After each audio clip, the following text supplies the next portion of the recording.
রায়পুরায় আওয়ামী লীগের দুই পক্ষের সংঘর্ষে 2 জন নিহত হয়েছেন, আহত হয়েছেন কমপক্ষে 10 জন। দুপুরে উপজেলার বাঁশগাড়ি গ্রামে এই ঘটনা ঘটে। পুলিশ জানিয়েছে, বাঁশগাড়ি ইউনিয়ন পরিষদের চেয়ারম্যান সিরাজুল হক ও সাবেক চেয়ারম্যান হাফিজুর রহমান শাহেদের মধ্যে দীর্ঘদিন ধরে বিরোধ চলছে। এরই জেরে দুই পক্ষের লোকজন সংঘর্ষে জড়ায়। এতে টেঁটা ও গুলিবিদ্ধ হয় কমপক্ষে 12 জন।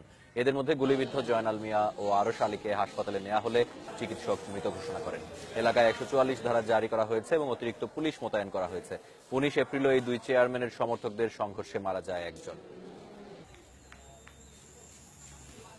এই বিষয়ে আরো জানবো সহকর্মী আসাদুজ্জামান রিপনের কাছ থেকে। রিপন, এই মুহূর্তে পরিস্থিতি কি?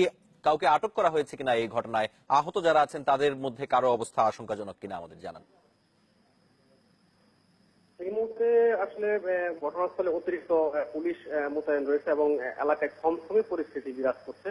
এবং আমি একটু আগে এই বিষয়ে কথা বলেছিলাম জেলার অতিরিক্ত পুলিশ সুপার মোহাম্মদ শফিউর রহমানের সঙ্গে। তিনি আমাকে যেমনটি জানিয়েছেন যে আজ দুপুরে আসলে এখানকার আওয়ামী লীগের দুই পক্ষের যে নেতৃত্ব দিচ্ছেন, একজন হাফিজুর রহমান সাহেব এবং আরেকজন সিরাজুল হক চেয়ারম্যান, এই দুই পক্ষের লোকজনের সংঘর্ষের মধ্যে এই দুইজন নিহত হয়েছে। আমরা এই বিষয়ে কথা বলেছিলাম একটু আগে নিহতের পরিবারের লোকজনের সঙ্গে।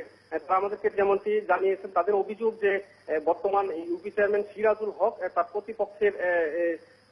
প্রতিপক্ষের সমর্থক হাফিজুর রহমান সাহেবের যে সমর্থক এই যে নিহত দুইজন তারা, এবং তাদেরকে সিরাজুল হক চেয়ারম্যান নিজে তাদের গায়ে অস্ত্র ঠেকিয়ে গুলি করেছেন, এমনটি তারা আমাদেরকে অভিযোগ করেছেন।